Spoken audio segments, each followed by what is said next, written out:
I'm about to graduate. I'm about to graduate. I'm about to graduate. I'm about to graduate. I'm about to graduate. I'm about to graduate. I'm about to graduate. I'm about to graduate. It's a graduation. Time for celebration. It's a graduation. Time for celebration. Say congratulations. Congratulations. Time for celebration. It's a graduation. Time for celebration. We're going to raise the volume on your computer.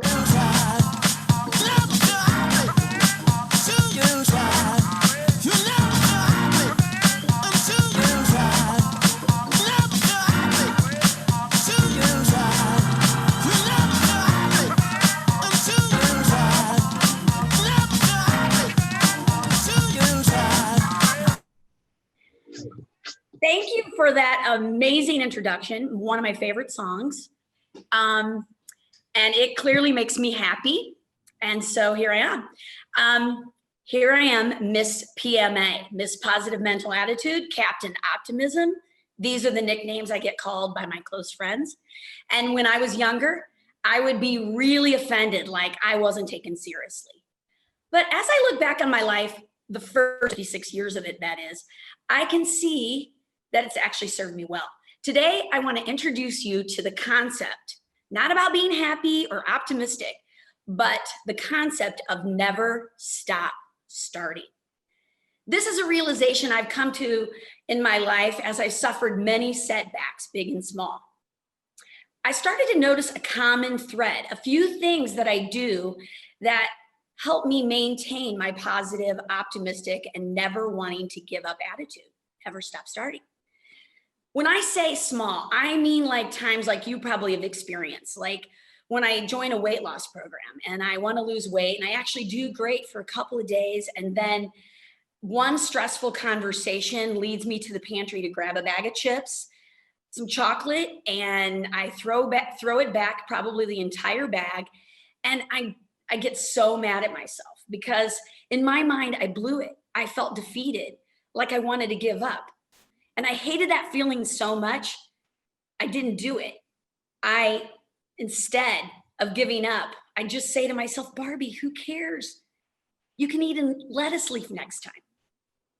Then it's the medium-sized setback. It's when my business partner decided to leave the partnership just 2 years after starting the business. And she also tried to steal thousands of dollars from me. After getting over the shock, I thought, wow, this might be great. She only wanted to open up a dance studio, but I want more. I wanted an entire performing arts school. Once she left, it became my chance to create my bigger dream. Now, this was not the perfect timing in my life because we had just had our first baby, and it just wasn't. I was newly pregnant and or newly having a baby, and it just wasn't great. But my think I can attitude made me do it anyway. And so I did. I expanded the business, and over time I could see actually why my partner had to leave and actually why she attempted to take the money. Bigger setbacks for me would be when I was diagnosed with lymphoma. I obviously survived, but the bigger setback was when 3 years later, our oldest daughter was diagnosed also with lymphoma. And simultaneously, my husband lost his job, and we went through our entire retirement savings during that time. But then there's my most recent big setback. My almost 30-year-old business went bankrupt, and we lost our retirement savings for the second time. And here I am again, starting again and again, a new career, never stop starting. With each setback, big or small, I started to recognize a pattern of behavior. I was able to pivot quickly and start again. I started to think about what gives me those strong muscles to start again and again. In fact, never stop starting anything in my life. I noticed that there are 7 things that I never give up on, and I will never stop starting to do again and again because it's pretty simple for me. I feel better when I do. And not only do I feel more happy, but excited about life. And I can help others be excited too about life. In fact, I decided to own my titles of Miss Positive Mental Attitude and Captain Optimism full on. So today I'm introducing the 7 things that I will never stop starting. If I don't do it one day, I forget, I screw up, I just tell myself it's okay, start again. So here it is. 1, I can do it mindset. I believe I can. I believe I can dream big, and I can do it. I always think I can. Like when my husband and I, we do these, big races in downtown Chicago, these 10Ks, and I'm not that great of a runner, but I'll be at the starting line with my husband, all pumped up. And then, I look at my husband and I really believe in my mind, I might win. I mean, there are professional runners here. And I look at my husband, I'm like, Andy, I think I might win. He's like, oh boy. 2, so that was, I can do mindset. 2, reset. Reframe setbacks as opportunities and pivot quickly. I immediately figure out why and what I can do to move through the setback. And in fact, it's going to be better as I move through it quickly. Reset. 3, always see the other side. Seek first to understand the other side. When someone does something that hurts me, after I get over the burn, I try to see why they did it or said it. Why did it happen? There's always a reason why someone responds the way they do. And most of the time it has nothing to do with me. Always see the other side. 4, know what makes me happy. Like that song makes me happy. Dancing, I can start dancing at the click of the dishwasher. Singing, I have a song running through my head all the time. If you say a word, there's a song that goes with it. I love to be outside. I like to cross country ski, and I love my space. Space has to feel really good to me. I love to host. And so I do, and I know what makes me happy, and I do it a lot, and I never stop starting. 5, love and elevate myself and others. Being kind to myself by trying to exercise or eat better or drink less alcohol, or just recognizing when I'm not thinking or saying good things about myself or to myself, and then doing what I can to love and elevate others. When I find something good, I want to share it. In my business, when we would hire a new person at an entry-level position, my team and I would immediately plant the seed to the new hire that they could actually run the company one day. Love and elevate myself and others. 6, get out of my comfort zone regularly. Take risks. Jump off the cliff. When I think I can, it's no problem, right? I love to encourage others to take risks. So never stop starting, getting out of my comfort zone regularly. I set out to make these things habits the best I can. And when I need help, I get it. In fact, I surround myself with people and coaches who help me start again and again and again. If I fall off the wagon one day, I try not to beat myself up the best I can. I just start again, knowing that this will be a lifetime of never stop starting. And then there's number 7, build a strong spiritual muscle. This one's key. My strength to start again and again, the desire and the ability to never stop starting comes from building and maintaining a strong spiritual muscle, a connection to God or higher being, whatever you want to call it. Because in this life, there will be difficulties and setbacks, and I have to have the strength to pivot quickly and start again. So never stop starting, building a strong spiritual muscle. So with that, I encourage you to never stop starting anything that's good for you.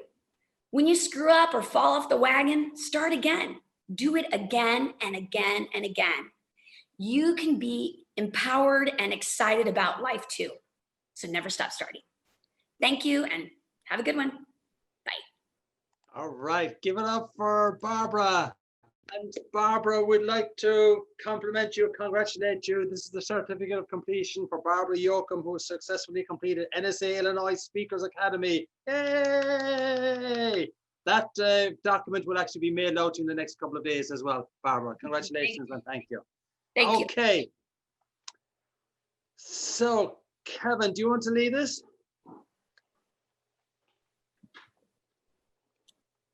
Uh-oh. The Zoom book I'm going to write, Kevin, is called You're on Mute. Could you please unshare the Thank screen? you. Yeah, right. Yeah. Put us back in gallery view, maybe? Okay, all right.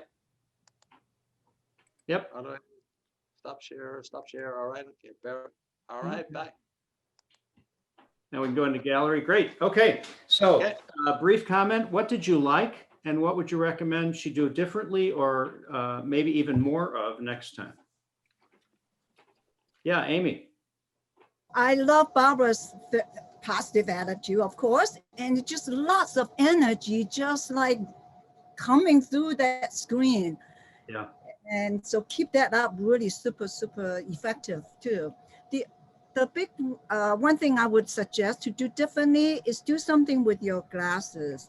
If you can make some change or something, and if you must wear it, there's a trick is to tilt it a little bit so that you can avoid that glare. Yeah. And as Con always say, book a Zoom meeting with yourself so you can see what it looks like. Amy, you pick the next person. Thank you. Okay. How about Alicia?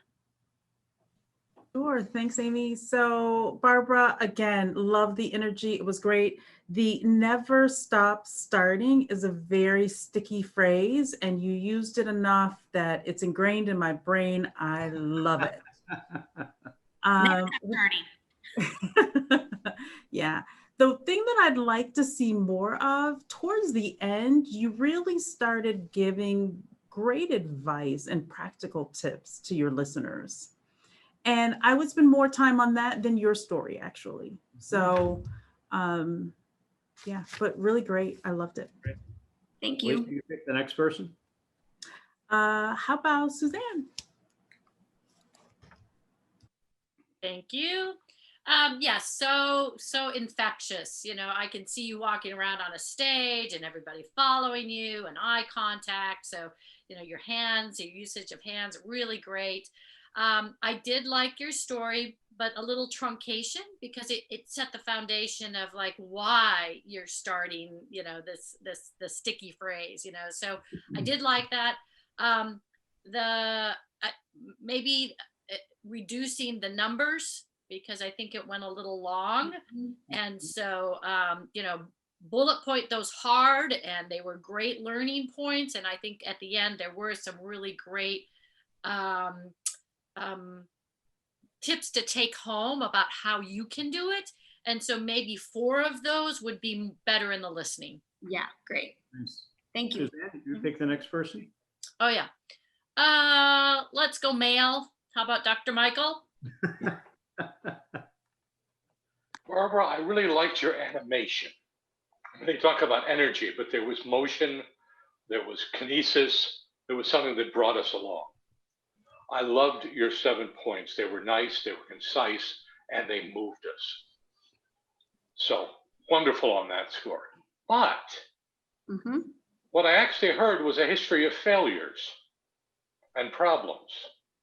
And what I would love to hear is how your positive attitude brought you victories even in those defeats. Now, you mentioned a little bit with respect to your partner who disappeared. How was your life, your love for your daughter made better, stronger?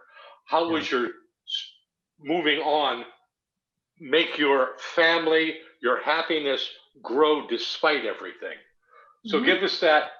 These are the problems that were solved by my attitude, which is what your audience really needs to want to bring you in. Beautiful.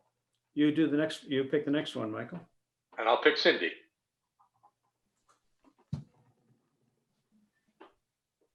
I'm so excited. This was fantastic, Barbara. I am blown away. I was blown away. You and I talked about your speaking and your abilities and your natural ability to speak and how far you already are, even though you're just starting on day 1.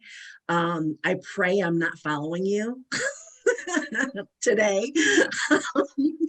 I'm a huge fan of the Never Stop Starting. I have been since I first heard it. You applied it beautifully throughout the whole presentation. I love the repetitiveness of it. Let's see, I wrote a bunch of notes. Your energy, everything, I agree with everything everybody said that was positive I love the 7 steps because I know what your plan is for your longer presentations. It could have seemed a lot for a 5-minute, but I know where you're going with that. I thought the cliffhanger when you mentioned how do you build a strong muscle and not saying that it was a spiritual muscle was awesome. I would have loved to have heard a little bit more about the spiritual muscle and have that be like, you kind of said, when you play back the video, you'll see how you said, and another one is where I believe for you, it is the one that helps you with the other 6. So bringing that more home, I think would really bring it even stronger. And then I love the sarcasm. I think Dr. Michael mentioned your facial expressions are awesome, especially on virtual. And personally, I cannot wait for you to really have this ready to roll on a stage and not have to, be reading it or using notes, because you're going to blow people away. You're going to be amazing on stage. So congratulations. I'm so proud of you. Thank you. Connor? Barbara, really good. I love the never stop starting kind of concept. I kind of go along with what Michael was saying about there was a list of failures. The way I might preface that is that I would actually maybe say, I'm going to provide you with 7 concepts that will help you to keep on going. And these 7 concepts help me when I add this failure, and then you outline another failure, and I was helped by the 7 concepts again, kind of thing. But very good overall. Love the energy, and the messaging is really good. Well done. It's really good. I loved your nonverbals. I thought you are a natural for nonverbals. Your face kept changing. You kept leaning forward, going back, really kept me engaged. I notice whenever I see speeches, usually about a few minutes in, the real good stuff happens. And that's when I suggest we start with the good stuff, like chips, chocolate, and blah, blah. And then immediately go into that instead of I'm Miss PMA and it's nice to be here and all that stuff. I would go right into that. The second thing I noticed was I would listen again to how many times you use the word I, myself, mine, or me. This is a very, and I, as an audience member, I was listening to the recounting of the failures, but I'm wondering, okay, so what's this got to do with me? And it is as if you kept talking about yourself all the time without involving me. And then I would be careful about using the word steal for your former business partner. Yeah. Because if she gets hold of the tape or he gets hold of the tape, right. Or people who know that person. Now you could say we parted for business reasons, something like that, or they wanted to spend more time with their family. But I thought overall it's really good. This is something that all of us have a challenge with. Be careful not to read your speech. So we knew when you were reading and when you weren't, and when you weren't, you were better. So another way to do it is put it behind your camera on a big flip chart with just words that will remind you of what you're going to say next. And I agree about the 7. I'd reduce it to 3 or 4. Nice job. Thank you. Thank you. Okay, well done and congratulations, Barbara. Thank you, everyone. Right, next up, Cindy, you said you didn't want to follow Barbara. Right. Your wish is coming true. You are not following Barbara. Right, because we're now going to go on the D train. Yeah, all right, which means that the D train is probably driven by a train driver or a train engineer. I'm not sure which it is. Seconds of this is for Alicia Harley.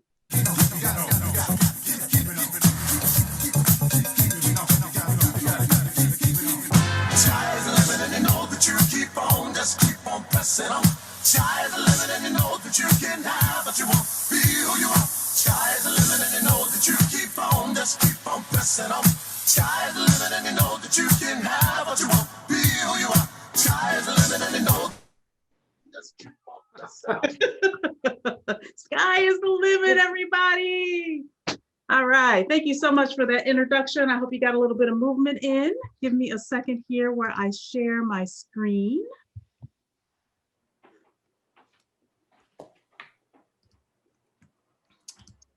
Hold on just a sec there, having a little bit of technical difficulty.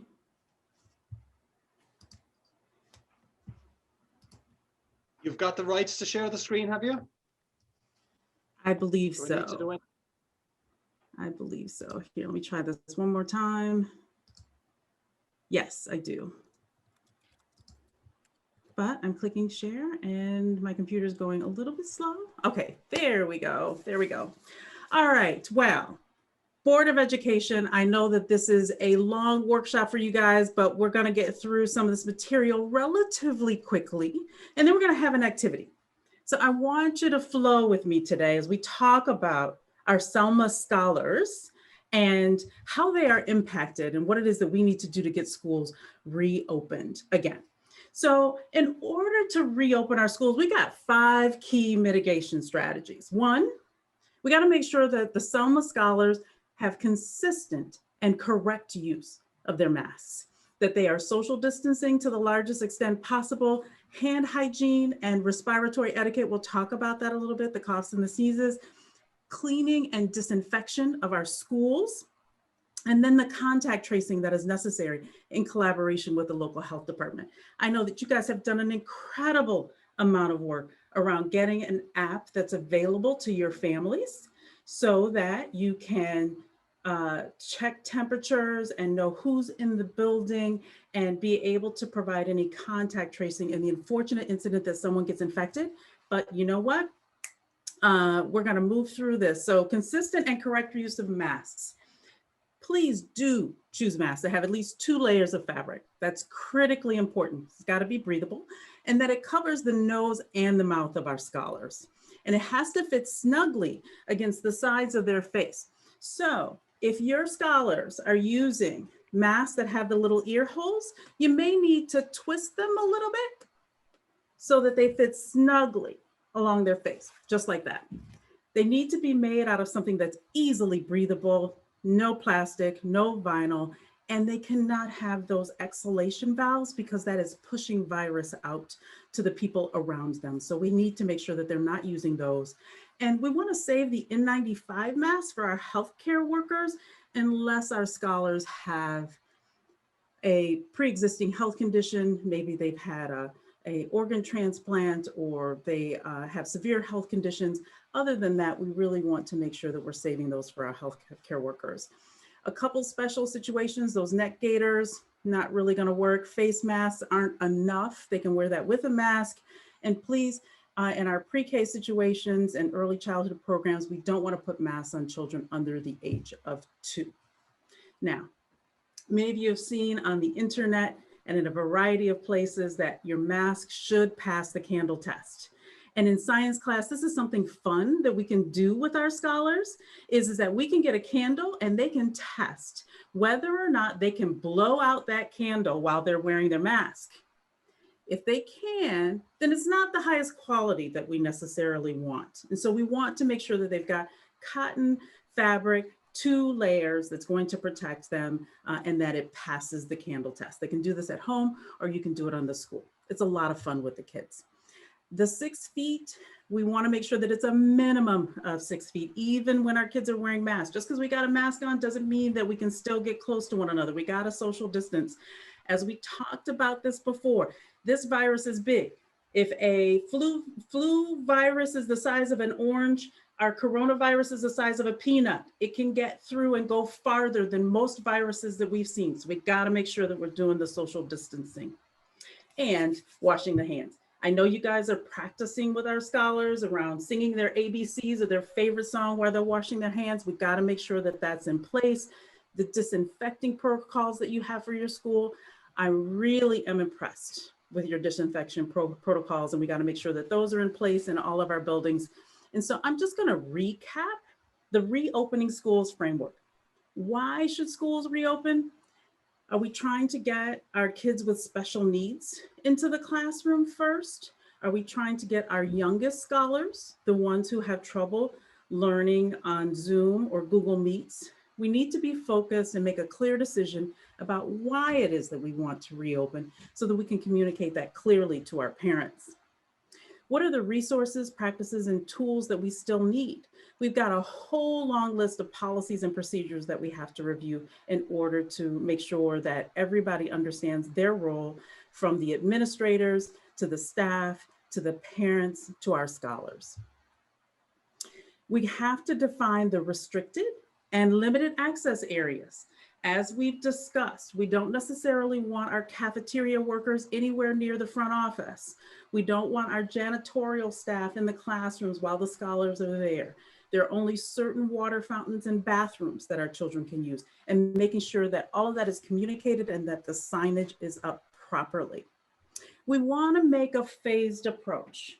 Now, I know there's been some debate as if we bring special needs students back first, or the younger grades first, or the high school students first. So once we make that decision, we can communicate that as well. And be able to tell everybody so they know that these are the scholars that we're going to be able to serve now, and these are the scholars that we're going to be able to serve later. And we'll outline for everybody what a typical school day routine is, making sure that their temperature and their checklist is completed in the app at home. When they come to school, they'll have their temperatures taken again. We'll stagger the school day so that we don't have anybody congregating at the entries and the exits at any given time. And then we'll take in those special considerations. For those special needs kids who need an aide or a psychologist that needs to come in, we will provide clearances for those individuals, but we'll also limit the number of parents that can come into the building and any other vendors. I just want to say to you, Selma City, you got this. You've led us through any number of challenges and helped us cross bridges we never thought we could cross. So thank you and be well. All right, all right. Give it up for Alicia Harley. Way to go, Alicia. Great job. And on behalf of the NSA Illinois, we would like to congratulate you on achieving the graduation from NSA Illinois Speakers Academy. And we will be sending this form out to you, this certificate out to you very, very shortly. So over to Mr. O'Connor. You're on mute. Kevin, you're on mute. Thank you. That's what a dean is for. So we'll give some feedback. What did you like and what would you recommend for next time? Alicia, if you want to write it down, you can, but we're also recording it. Who wants to go first? Okay, Barbara. Well, you seem really comfortable to me. I love how comfortable you are. And you obviously know the topic. I mean, I want to be looking at you right now. I'm not looking at you, and that's bugging me. There you are. I love, obviously you know what you're talking about. And you just have like the tone of your voice, your delivery is really kind of calming and soothing and welcoming, I think. I enjoy listening to your voice. I think your visuals were great. I think the only thing that I would say is that there were a couple of slides that I felt like had too much on them for me, for my short attention span. I realize you're trying to get a lot of information in there, but I felt like I wanted a little less information on the slide. But otherwise, it was great. And Barbara, before you pick the next one, remember you're looking at her when you're looking at your camera, not when you're looking at her picture. Then it looks like eye contact to her. Okay, right. You pick the next person. Michael. Okay, first of all, just to follow up on what Kevin just said, Alicia, you were not looking at your camera. You were always looking to the side, and that made me feel a little bit distracted from there. I apologize for starting off on the wrong end.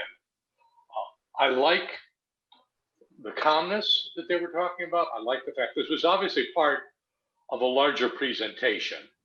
And so there were places where I said, okay, I'm not quite in context for this 5 minutes, but that's because it's down to 5 minutes. But there was nice stuff. I liked the way you handled some of the details. I liked particularly the science experiment, the getting the kids involved in the whole mass thing. I thought that was great. I think in the larger version, again, you're down to 5 minutes here, that would be more wonderful too, to talk about how to get the kids involved in the whole thing. Beautiful. When you started off that last slide where you were building, my first thought was, isn't that interesting? She's starting at the bottom. That kind of grabbed me. And then the next one on top of that, and I went, wow. Yeah. But I got to admit, when I'm reading things sideways, that's a problem for me. And that distracted me. So I'm not quite sure. I mean, you might want to animate and start up and then move the pillars down or something. But nice, smooth, and whatever. In general, good job. Great. You pick the next And one. with this, Mike. I'll pass it on to Amy. Great. Hi, Alicia. Great job with lots of information. Your challenge is to make it more graphic and less word and less PowerPoint, so that instead of a flash of slides, it is more of you talking to people, to your point of what Lenora was sharing with us yesterday. So there's one more thing is that the ceiling fan that's creating quite a shadow and pretty distracting. So if you're going to do this kind of presentation again, make sure you turn that off just before the program. But you're really confident and professional and a reliable source for sure. Thank you. You pick the next one, Amy. How about Cindy? Thank you. Alicia, I really like your voice inflections. I think you do a really nice job, especially when you're talking and encouraging people and congratulating them on a good job. You had that in a couple of spots throughout the presentation, so I thought that was really nice. It's hard to do such a presentation with so much content in 5 minutes. Your slides are beautiful. I also like the chart where it started at the bottom and went up, and I got thrown off when it went sideways. There's probably a reason for that, I'm sure. I like your tone. I like your pace. Maybe shorten it just a little bit. It was a little fast, but you're trying to get everything in. But I thought everything was really, really well organized. You're obviously, you know, an experienced speaker who's done this a lot, training and PowerPoint presentations. To build on what Amy had said, I think the trend of presentations in non-training situations is like one graphic per slide, not so many bullets anymore. So there's kind of a new trend that the PowerPoint presentations are going towards, where it's the focus of the speaker is talking with one picture. And as you get more familiar with how people at NSA do things, or seeing more professional speakers like Lenora, you'll start to notice those bullet points are becoming less and less a staple of presentations. So lots of room for all of us to continue to grow and change. It's a little different when you're training though, so I understand, but really nice job. Really nice job. You pick the next person. Oh, Suzanne. Yeah. So it was lovely. You have a lot of information, you know what you're doing, that your condensation, you're condensing it into just such a 5-minute window. As everybody has said, way too much information in 5 minutes, right? So I think that many slides go for a half an hour, right? And so again, back to the slide thing. Again, this was the challenge, you know, and you're hearing repetition, I'm sure, from all of us. But you're very confident. The eye thing is important, because I did feel several slides you were reading, and it could just be that you looked at the slide. But again, you know your material. You could have looked and turned around and, you know, had the slides pivoting, and you know your stuff. And so again, that distraction, looking at your slides and possibly, you know, they're just reminders, they're not readers, right? So, but I thought, you know, you should display that everywhere. That was just a super, super presentation. And I love the stuff about the masks, and I love that I got the house right away, or the schoolhouse right away, but that, you know, I didn't know whether I should go like this or should I go like that, you know, right? So same thing from everybody else. I didn't have any much more to add, but yeah, great job. Connor? Right, Alicia, great job. I think the concept of the schoolhouse actually overcomes any issues with the perpendicular building block, I think. And one option might be if you wanted to just extend the schoolhouse situation, maybe you've got a playground on either side of the house where you could actually put the wording in there. That might be one thing.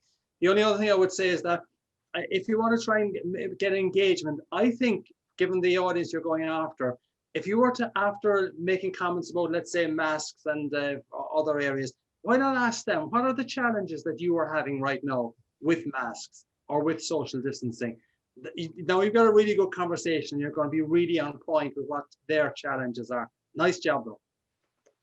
I thought this was very, very good. I really liked your slides. I thought they were great. I am a big fan of using your last slide first and then using it again last. So give them all the good stuff. And I think I would use the school slide first and say, here's the challenge, building the schoolhouse.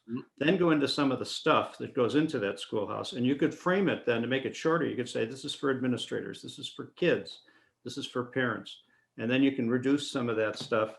Then build the schoolhouse again at the very end, because that's the main thing. That is your main message, is that. And so I loved it. I thought the candle test was fabulous. I'd never heard of that before. It was terrific. You started out by saying, I know this is a long, I forget day. We're going to do this relatively quickly. As soon as you say that, people in the audience say, yeah, she's right. This is going to be a long time. So instead, come in and talk about something exciting, something important. We're going to talk about the essentials, the one thing I want you to leave with today, that sort of thing. And then, of course, always try to avoid reading slides. And the way you do that is don't write so much on the slides. Just have enough that you remember what it is, but not that they're going to read. If they have a choice to read a slide or listen to you, they will read the slide. They can read faster than you can read, and they're not listening to you at that time. So, but I thought this was a wonderful presentation. I love the PowerPoint you went into and all that stuff. And I would put your new name underneath it, not Lakeshore Strategy, but the prevention thing that you got going. I think that I'd put that in there. So really nice job. Thank you. Okay, thank you, Kevin. All right, next up now, we are going to have, well, you can guess who this next person is going. Climb every mountain, ford every stream, follow every rainbow, till you find your dream.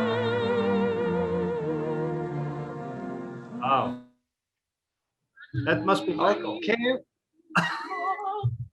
All right, I wonder who's up next. Let's figure out. Maybe it is Susan Nance. You suck. There, how's that? All righty, thank you very much for finding that terrible music.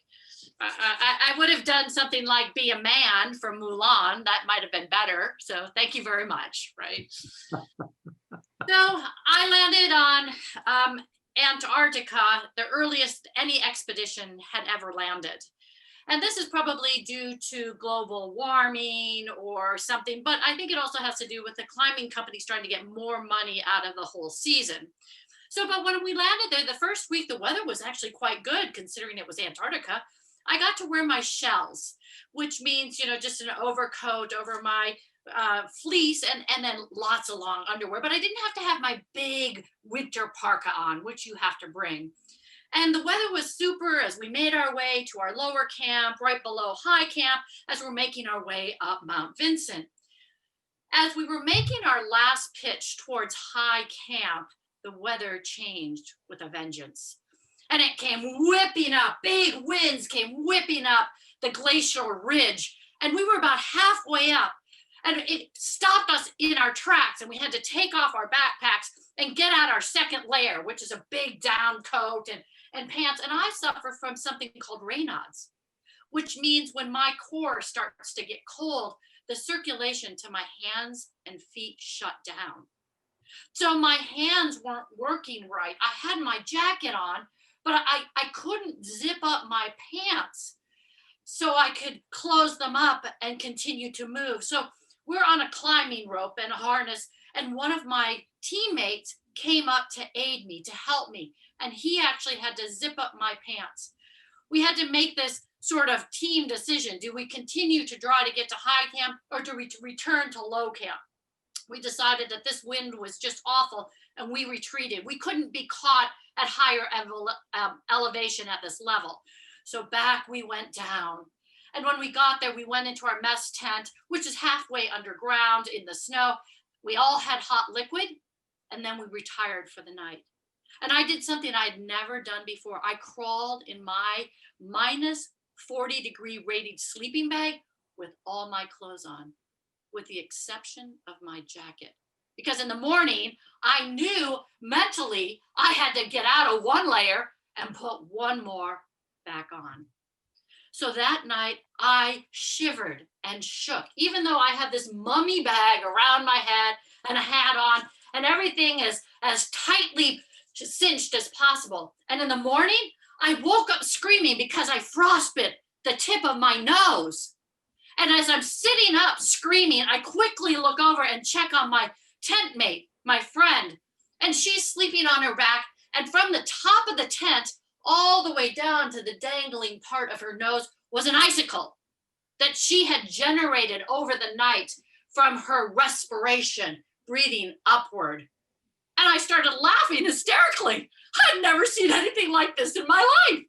And it was then that I reached up to my thermometer that we had placed at the top of the tent, and I looked down, minus 38 degrees below zero. And then I burst out laughing again. I had put myself in this situation. No one was coming to rescue me. There was no cavalry coming. And then I realized the secret, the empowerment secret. I had empowerment to be there myself. So let's take a step back today to where we all are. We have something imposed on us, much like the weather. It's COVID. We didn't desire it to come. And we've all been isolating and social distancing. Some of us have lost our jobs. Some of us have lost our way. Some of us have lost our families. And yet I ask you, what is your empowerment? What makes you get up every single day? What makes you pursue your goals and reach out for your summit? I'd like to have a tool for all of us to use for the next week, starting tomorrow morning, when you get out of bed, whether you're drinking your coffee or your tea or petting your dog. I want you to think of the one reason, the most important reason that you got out of bed that day. What was the reason, the empowerment that drove you to come out of your day and achieve your goals for that day? And I want you to read that again at nighttime. So in the morning, you generate, before you go to bed, you reiterate. And I want you to do that for a week. And at the end of the week, you will have a whole collection of reasons why every day you do what you do and why you do it. And I want you to hold those close, because that's your empowerment secrets. Namaste. All right. Well done. Give it up for Julie Andrews stand-in. Yeah. Yeah. And we would like to congratulate you, Suzanne, on achieving the graduation from the National Speakers Illinois Speakers Academy. And congratulations, as with others, you will get the certificate sent to you in the mail in the next couple of days. Mr. O'Connor. He's on mute again. And I was thinking to myself, so who wants to go first on this one? Okay, Cindy. Congratulations, Suzanne. It was very good. You have a lot, what So it's funny because when we are trained for stage, you know, you're supposed to use different parts of the stage and walk up and down. And so now they talk about using the screen, and you do an excellent job using the screen. I don't think one corner was left out in anything during your presentation. And it's very good because it's active. It keeps me engaged. You know, I'm following along. My emotions are revving up with yours. So I was in there with it, and I would love to hear you talk more. So the things I would, all right, hold on, let me grab my notes. Okay, so I would have liked a little bit more of an intro, because when you started, I felt like you were talking about a story. I didn't know you were starting your speech. So a lot of times what people recommend is that you when you're introduced, you walk up to your standing point, and then you pause, and then you go into your speech. And then I wasn't quite sure if you were starting in the middle of a story or if that was the start of the story. So I would have liked to have seen, and then once you started talking about the empowerment, then I understood what the speech was about. So flipping that empowerment secret to the top somewhere, you know, maybe the third sentence or something would pull it all together.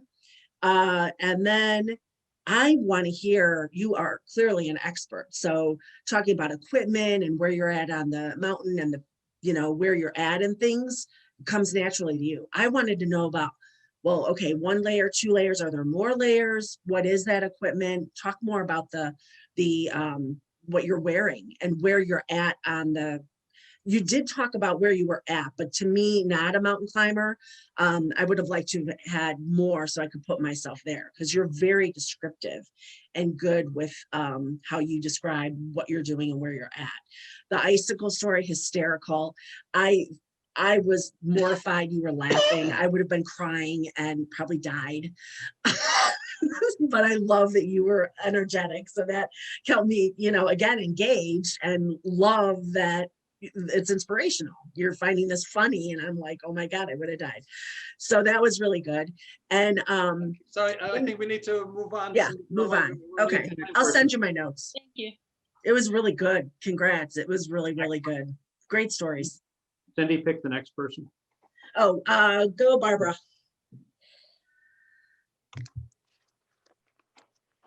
Can't hear you.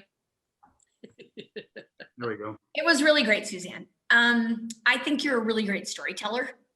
And you're fun to listen to. You have a lot of energy. And I would agree with Cindy that I wrote down, I couldn't remember at the end what you started with. I did feel like you needed more of a strong intro. And even like how your message at the end, which I loved your message at the end. I loved, just recommending, giving this real tool of recommending, what empowers you to get up every day. I thought that was really great. It's definitely something that I can do and I need to do. And then I love how you wrapped that up with the collection of encouraging, empowering messages that you have for yourself every day. Like, this is really good. That's really helpful for people right now. Thought that was great. Overall, I thought it was great. I just think the intro, just the intro. So good job. You pick the next person. And we'll keep our comments to about a minute because we want to make sure everybody gets in before our guest comes. Amy. Yep. Suzanne, what a treat. You took us way up and brought us back home safely. Thank you for a quick story for us. Everybody sees that you have so much energy, excitement. It's a plus. And at times I feel it's a little bit minus. I would have loved to see a little bit more ups and downs with your vocal variety, as well as with your energy. When you were tired, scared, you want to slow down. The only piece that I pick up you slow down was when you talk about the minus, I think it's 35 degrees. That was the only time I said, oh, finally, I could take a breath, because all the time you were going really high. And check your internet connection. For some reason, when you were moving your hands, it got really blur. So one of the ways is make your gesture count when it's really, when you really want to make a point, move rather than a lot of gesture. Mhm. Great job. Next would be Dr. Michael. I'm going to start off by disagreeing with the people about your introduction. I like starting in with a story because you're not wasting time. And you started off with an exciting story, and I really like that. I do agree that you kept the level a little bit too high through the whole thing. And for us to get the empathy with the whole draining level, we need to feel that same sense of drain. For what it's worth, I have been at negative 38 degrees, and it's cold. And my experience was a little bit different than you because I had the frost on my beard and some other experiences which, you know, were different, but they were very real, and it was very evocative to me because I've been there too. And I was in the city in Minnesota, but still, I like that. I also liked your outfit. I felt it was nice. It was a nice contrast. It was, you didn't want to look too professional when you were talking about mountain climbing, and you didn't. But you looked feminine enough to be approachable as opposed to bundled up and pulled away from us. So I thought that was very nice too. I did feel, however, that you'd been at such a high as you told your story that we came to the surviving the COVID issue. Good inspirational stuff, but the level of high and then the response just didn't quite match from there. But very, very nice job. Good. You pick the next one. Gee, let's see if I got the whole proper. Oh, Alicia. Yep. All right. Thanks. So Suzanne, again, fantastic. The imagery, I felt like I was in that tent with you. And so thank you for, for welcoming me in that way and using words to help me picture the icicle. And I could even picture the thermometer. I'm not sure it's the one that you used, but your words were so good that it was in my mind and I could see it. Fantastic. I love the energy. It wasn't too high for me. Maybe I'm, naturally on the same wavelength with you. I don't know, but I was with you the whole time. Really appreciate it. The only suggestion that I would make is around lighting. I mean, you don't necessarily want it to be as harsh as mine gets from time to time, but I do want to see you more. When you move to the other part of the room, it was challenging to be able to see you sometimes because that beautiful color that you're wearing is consistent in your house. Right. And you, I see. Yeah, I wanted you to stand up. But great job, lady. Connor? Right.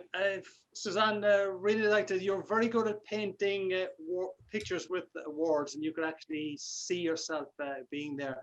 But have you actually had someone coach you on public speaking? Quote me on public speaking. Coach you? Coaching. No.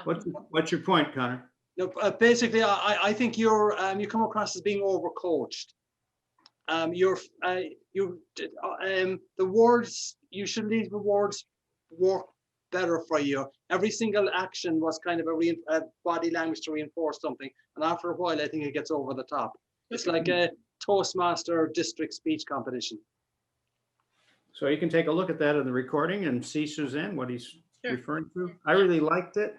I thought you had very good nonverbals. I like the idea about starting with the story, but I wanted to be involved in the story. So when you started with, I've got everything ready, that might be a time to say, have you ever gotten ready for something that aren't quite sure of what's going to happen, but you want to be ready? Okay, now I'm involved. Then you do the thing about some stuff and then say, have you ever blah, blah, blah. Have you ever? So each time I'm brought into your story instead of, again, observing your story.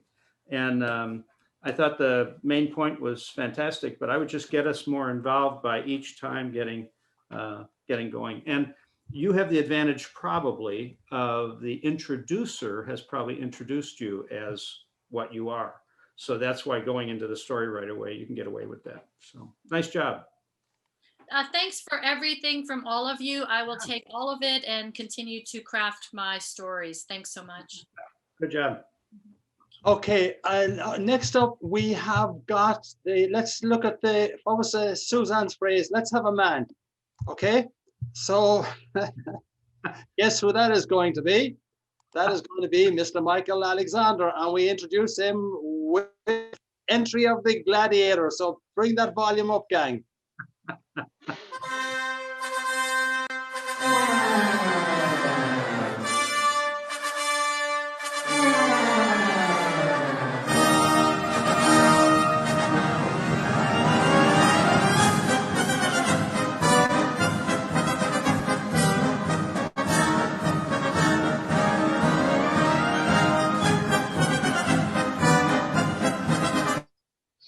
So please give a big welcome to Mr. Michael Alexander.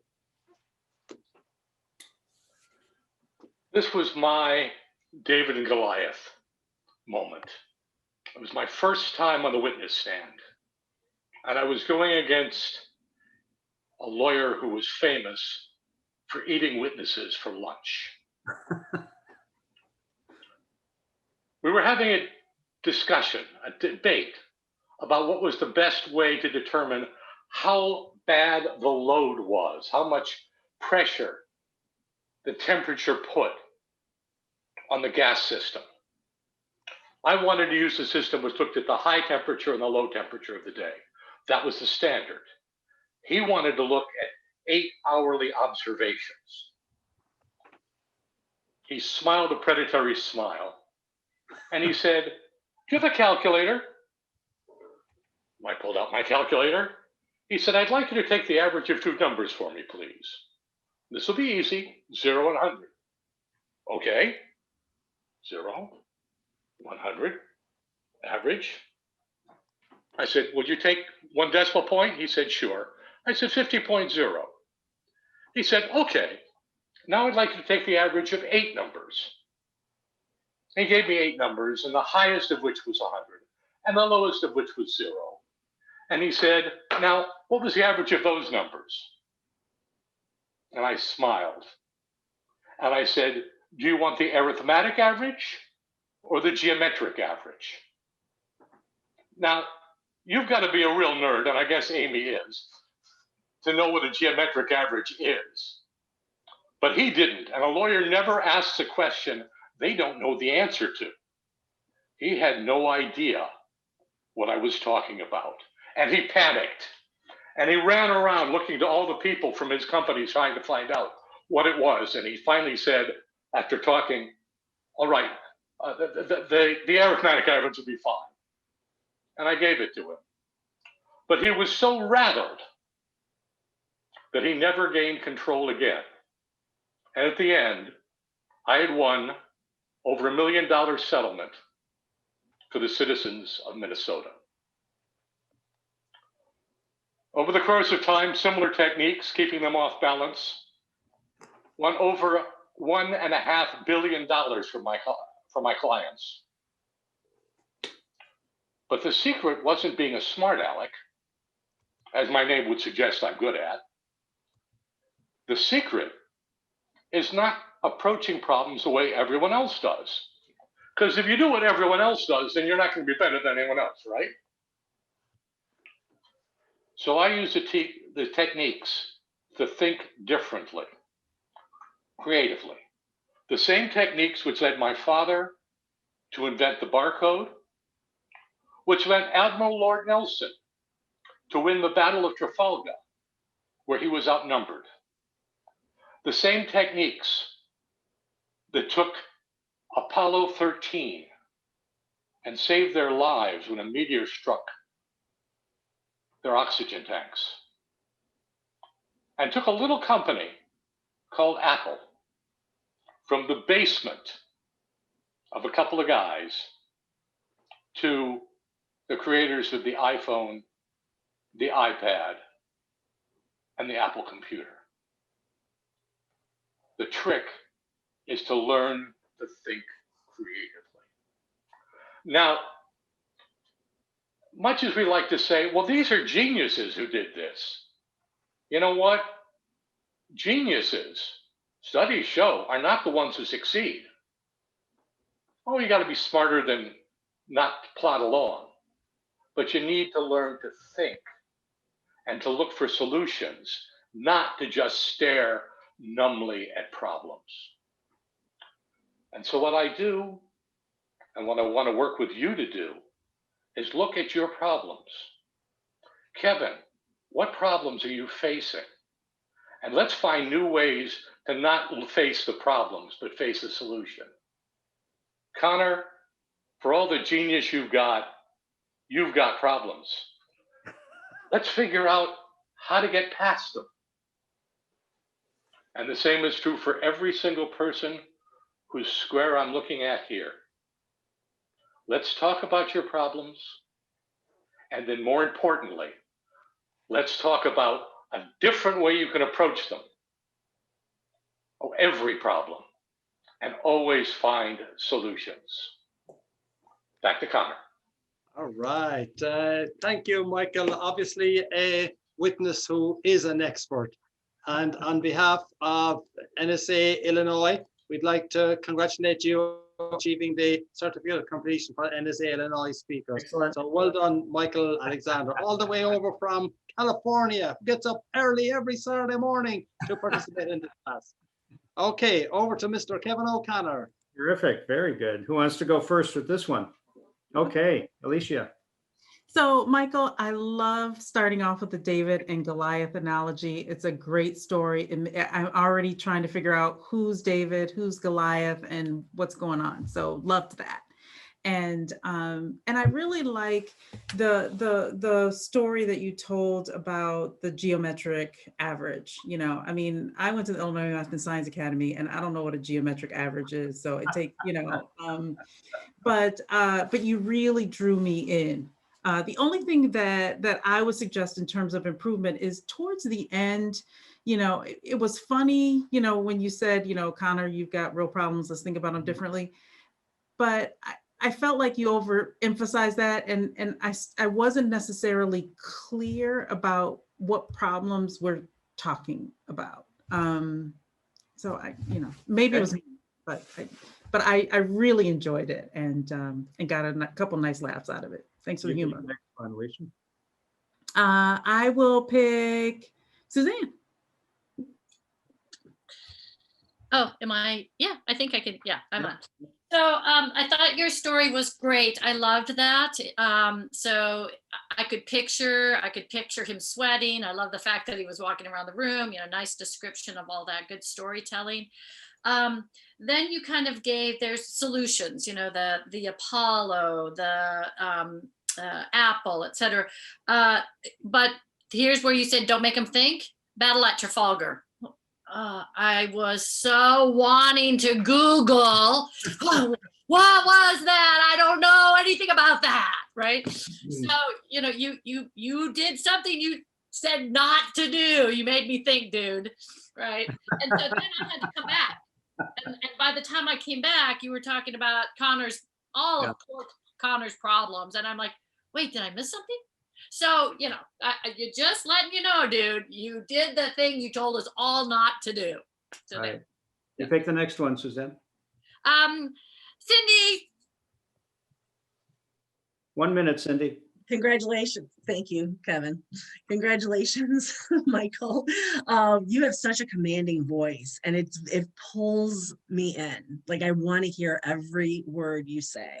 Mm-hmm. So really nice job on that. And what's so wonderful about the way that you present is you have a nice slow pace. That's very good. It was like a cliffhanger. So at the end, I wanted to know what problems we were talking about. Are we talking family problems, professional problems, medical problems? And then how do I go about handling those? Because you struck me when you said you always want to throw someone off key.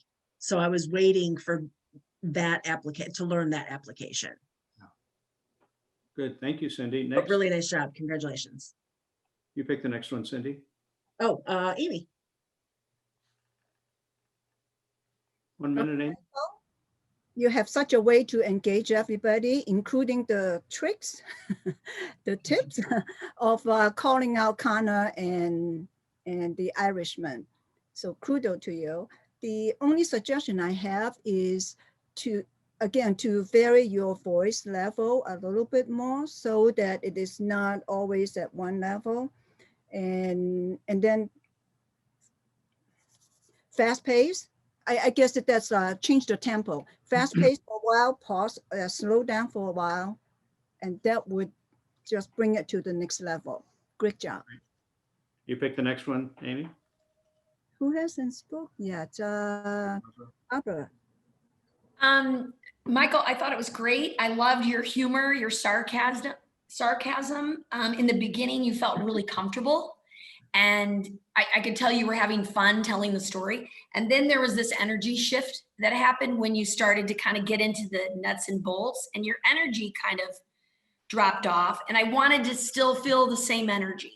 And I don't know if it's, you know, I couldn't tell if you were reading your material or not, but I don't know if you were, you know, whatever that was, but there was an energy shift. I love the sarcasm, and I really loved your invitation, you know, and your call to action, like you know, and your interaction with the audience. You're pointing people out, and the call, you know, you were asking us a question, and I thought that was great.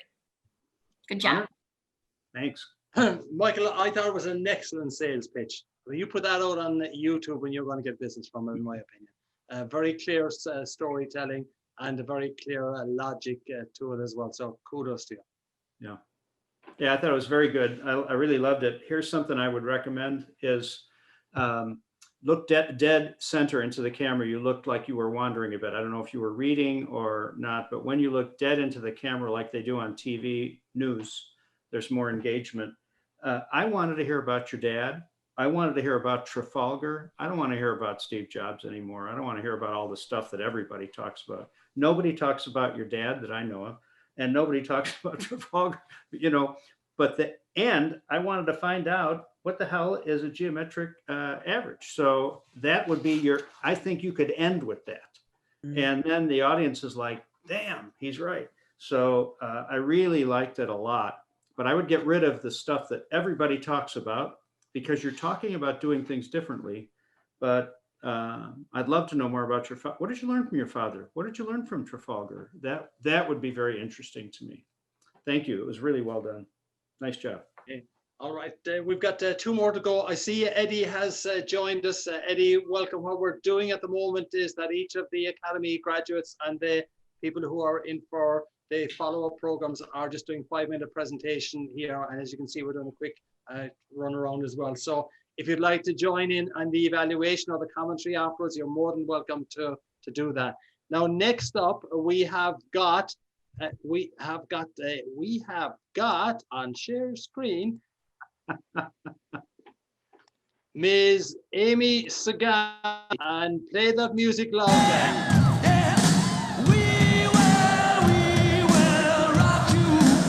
One more time.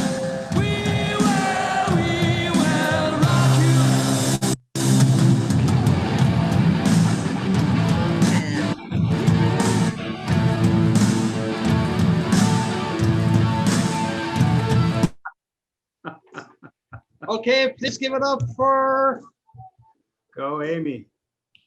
Amy Sagami. Hey!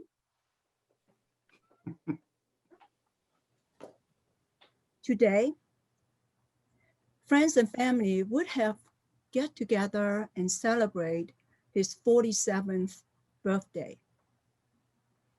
Unfortunately, he's not here. I'm talking about what everybody was talking about in the business world. We lost the former CEO of Zappo, Tony Hsieh. By the 6 degrees of separation, I get to know him just a little bit, and I will tell you more at the end of it. But just a few days before Tony's death, I lost one of my dear friends and a client. Jack passed away unexpectedly due to COVID. What do you do when something like this happened to you? I went to my digital album and looked for pictures of him. I want to celebrate Jack's life. Unfortunately, there weren't many of pictures, and the best one I could find was a screenshot of the Zoom meeting that we had just a couple weeks ago. There was a little tiny square of Jack.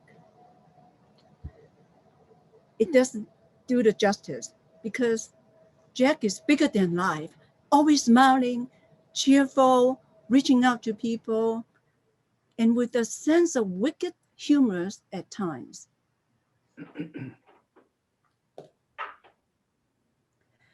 I wish there are more pictures of Jack. Do you have enough pictures of people that you love, that you enjoy being with? This situation reminded me of my relationship with the camera. What is your relationship with the camera? Do you love it or do you hate it? I used to hate to be in the picture. Actually, I'd rather to be behind the camera, shooting my friends and colleagues, catching them in the midst of actions, good or bad, because I feel very awkward, self-conscientious all the time. I didn't want to be seen, to be in front of the camera. This all changed when my friend Debbie told me her story. Now, you probably experience the same thing as your belief, your habits, what you've been used to doing is hard to change. And sometimes the story could flip the switch. My friend Debbie told me, Mom passed away when I was only 10. I was hoping to find a photo of her so that I could remember what she looked like, but there wasn't any. So I make sure that I have pictures with Dad while he's still alive. Years later, Dad passed away, and I'm so grateful that there were pictures of me and Dad.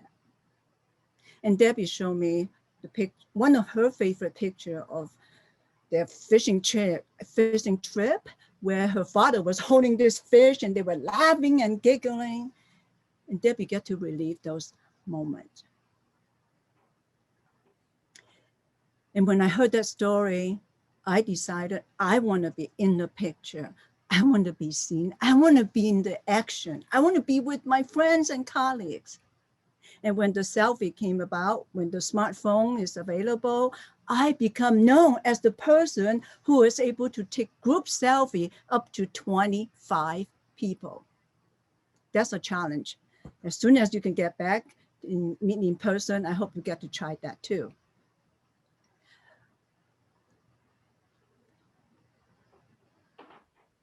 Picture of my friend Jack with proper tie and suit and professional portrait on the company website does not do any justice.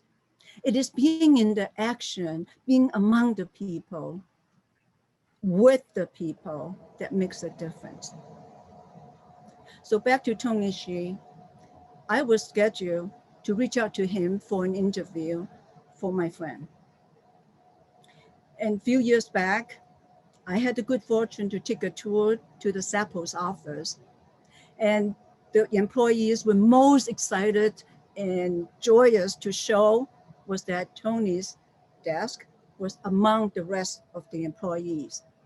If you are CEO, if you are a leader, think about being in the picture with the group, with your employees, instead of behind the camera, behind the office. Thank you. Okay, give it up for Amy Sagami. And Amy, congratulations on reviewing this year's program. And as with all the participants, you will be receiving the certificate in the next few days. So well done, Amy Sagami. And over to Mr. Kevin Lummer. Okay, who wants to go? We'll do it 1 minute each. Okay, yeah, go ahead, Barbara.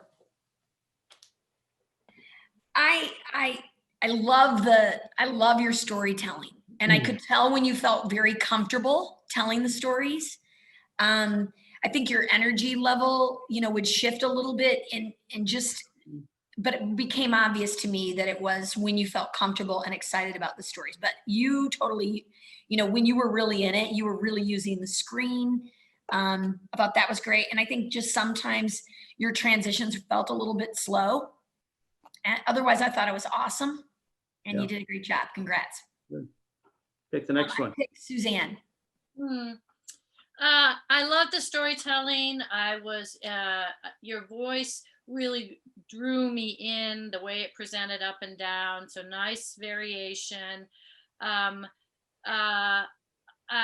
I saw how you circled it around from the beginning to the end, but in between, the stories were about being included, not being in the picture, being included in the picture, and then the final take home message was being seen as a CEO in the picture. I would have liked more of a connect along the way about the importance of connecting that piece along the way as well. In some way, I'm not sure how, but it was just like, and here, presented. Yep. And it's like, so that's me. Okay, you pick the next person. Oh yeah. Alicia. All right, right. I want to second some of Suzanne's comments. The storytelling was fantastic, completely engaged. Now, I loved your pregnant pauses. I think the way that you give me space to digest what it is that you're saying was really helpful.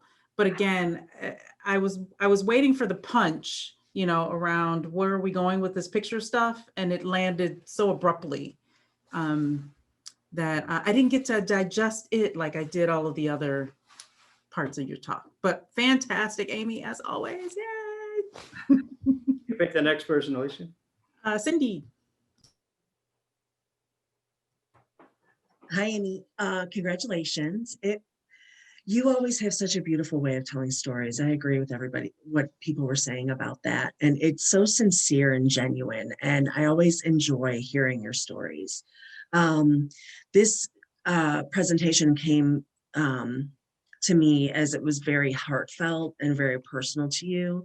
And I appreciate you sharing it with us, especially given the time that it's been.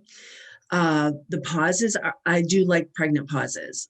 Some of yours were a little bit too long. I think maybe you were gathering yourself or something like that, which is normal for this.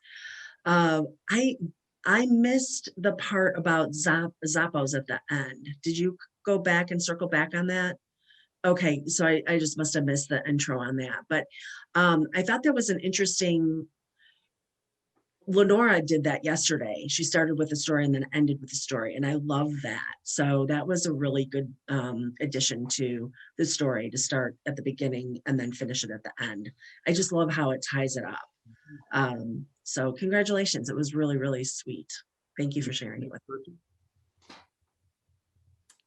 Cindy, you pick the next person. Michael. Amy, I like the stories.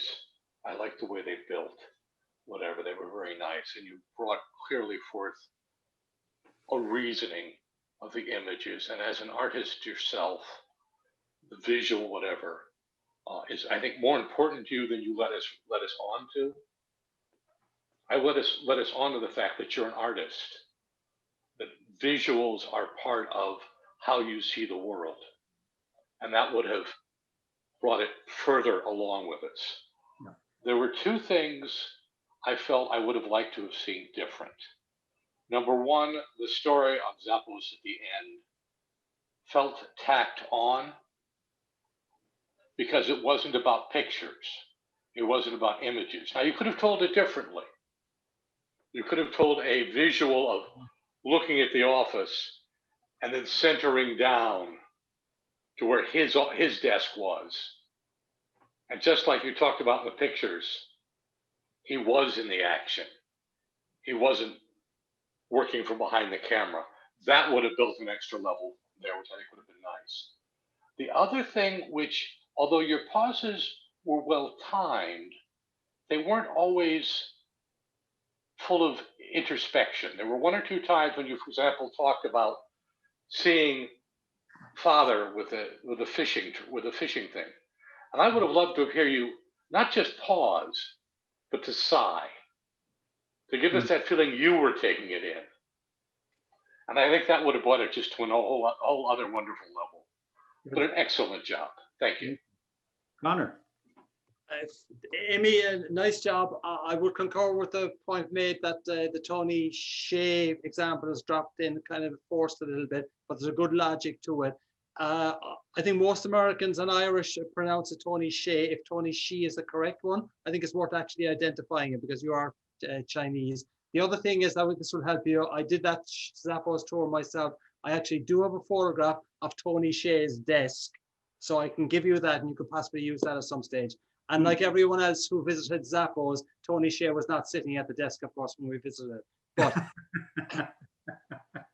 I thought you did a nice job, Amy. I was wondering who's the main character here, and I think the main character is the camera. So am I in front of the camera or am I behind the camera? Who do I include in the camera? I think it sounded at first like a bunch of dead people, and then I started understanding. So I guess what I would do is I would start with that selfie that you can do with 25 people and maybe talk about being before the camera and after the camera. I think Tony Shea's, because of the possible suicide and all that stuff, it's pretty new. It's going to distract people. They're going to start thinking about what he did and who he used to be and all that sort of stuff.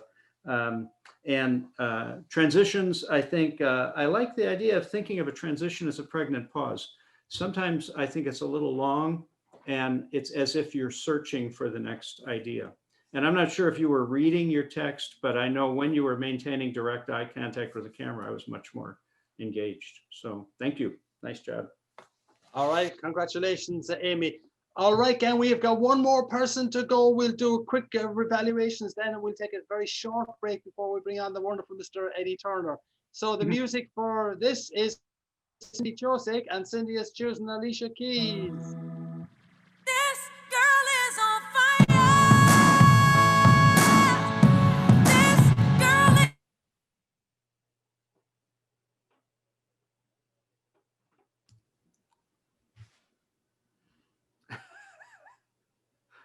I think we lost Connor. Oh my gosh, the fire of the song blew Connor out. Oh, man. He'll be back. Technology hit him in. Cindy, I think we get it. You're up. Go right ahead. You can start anytime, Cindy.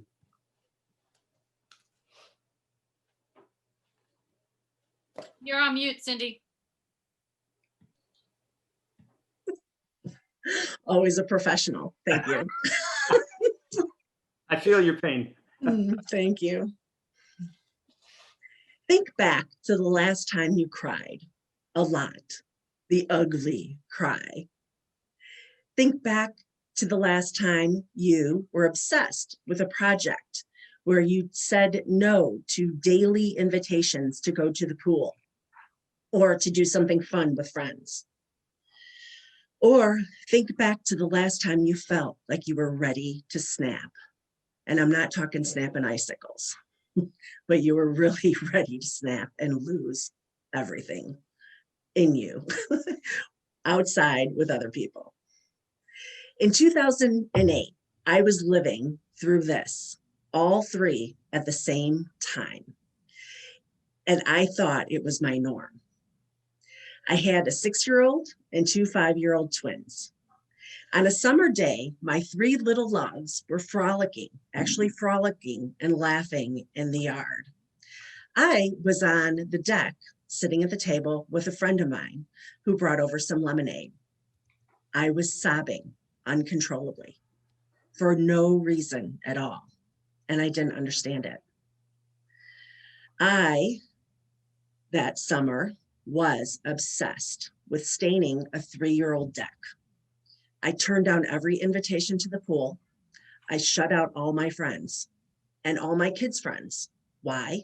Because I had to stain the deck. It hadn't been stained since we built it 3 years ago. It had to be done that summer. If I was a rubber band then, I was wound this tight. I stretched it, and any second, if I just moved a little bit more, it was going to snap. And I cried a lot for no reason at all. As I shared this story with my friend and these symptoms that I was having, she leaned into me and she said, Cindy, I hope you don't mind me asking, but I think you might be depressed. Depressed? What do I have to be depressed about? I have these great kids. I have a great husband. We have a house. We have food. We have clothes. There's nothing for me to be depressed about. She said, Cindy, it's not like that. It's a medical condition. She's like, I really think you should see your doctor. We talked a little bit more, and I'll get to that in a second. The next day, I went to my doctor, kept my promise to Janice, and I thought I was going to have to fake my tears. I thought I was going to have to fake that I wasn't feeling right so I could get right.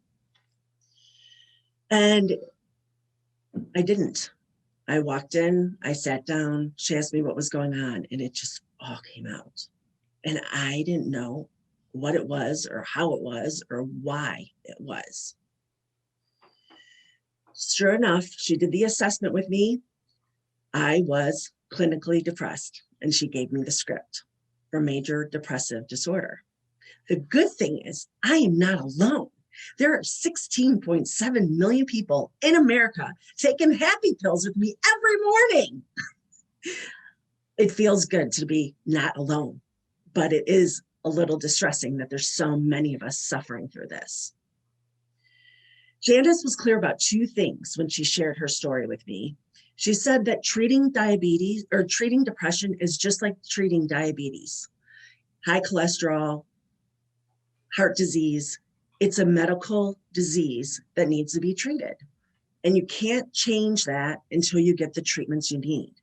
The second thing she shared, she said that when she was diagnosed with anxiety and she took medication, she felt more like herself. So here I was, I picked up my prescription, I headed to the pharmacy, and I went home, and I had no shame, I had no guilt. I only had jubilation to be me again. See, I had thought that entire summer was my norm, and it wasn't. It wasn't who I normally am. And we just go about so many times during our lives that what we're experiencing is our norm. We have no other way to think of it differently. Life happens, you have kids, stuff happens, you lose a job, stuff happens, and you just think you're supposed to go with it. And it's what your norm is. But it doesn't have to be like that. Fast forward, now it's 2020, and I have been living through depression all this time. And I even picked up anxiety along the way. And life was so great. One year in 2014, I went off my drugs. Unfortunately, 3.5 weeks later, I was planning my death. It was the fourth time I wanted to die in my life. Since then, I don't go off my drugs and I don't want to die. I want to live. I found a life that I love. I know how to manage things. There's always ways to get better.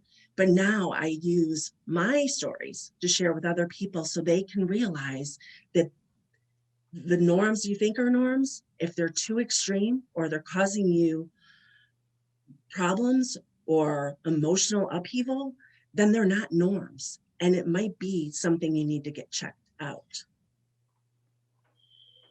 If any of these sound familiar to you, or if you have other ideas or other experiences that you might think are a little bit off, they could be. And the important thing is that you can get it checked out by seeing your doctor. Does any of the symptoms that I explained to you sound familiar for yourself or your loved ones? Does anyone pop into mind? Because there's two things I want to teach you today that might help you and help some of your loved ones. The first one, that there are many symptoms of depression. And depression actually shows up in each one of us differently. And the third one is if you recognize that you're not your normal self or you're feeling to the extreme, all you need to do is talk to your doctor in order to get an assessment that's very quick and talk to them about what's going on, because they are there to help you get better and live a life that you love. Well done, Cindy. Really poignant and wonderful storytelling. And what we'd like to do is congratulate you on all of your struggles and overcoming those. Fair play to you, lady, and also for successfully reviewing the Illinois Speakers Academy this year. So congratulations, and Thanks. over to Kevin O'Connor. So here's something we're going to do. If it's okay with you, Cindy, we're going to do a chat box waterfall. And what I'd like everybody to do is go into the chat box. I'm going to give you 2 minutes.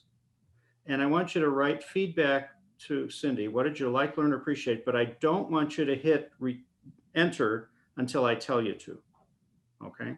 So go into the chat box, tell her what you liked, loved, or appreciated, but don't hit enter yet And do until you I want say. it- Kevin, do you want it to be to everyone or privately to Cindy? No, everyone. Yeah. Okay, thank Yeah. you. So I'll give you 2 minutes, go.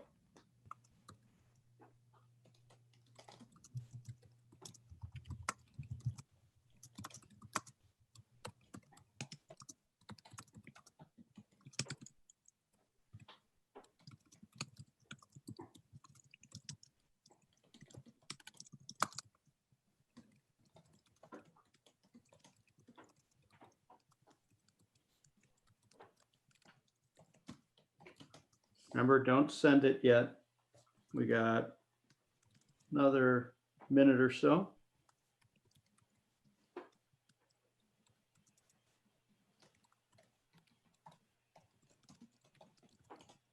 And thanks for letting us do this, Cindy. No problem. We got to get to Eddie. No, this is going to be, I'll be interested in your experience here.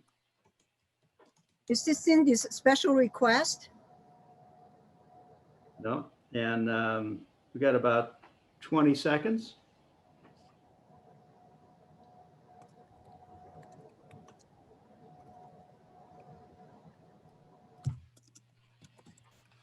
Okay, everybody ready? Okay, when I give you the signal, just hit enter. 3, 2, 1, go. Now you can take a look at that, Cindy.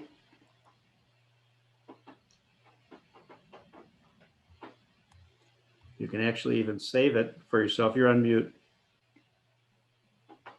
Love the storytelling, full of heart, vulnerability, authentic voice.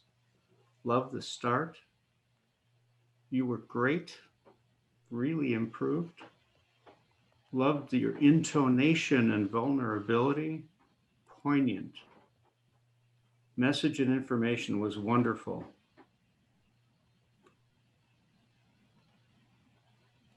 Thank you, everybody. Yeah, and you can save that and you'll get more information. That's called a chat box waterfall. What it does is it lets everybody give her a message without being in any way contaminated by everybody else's message.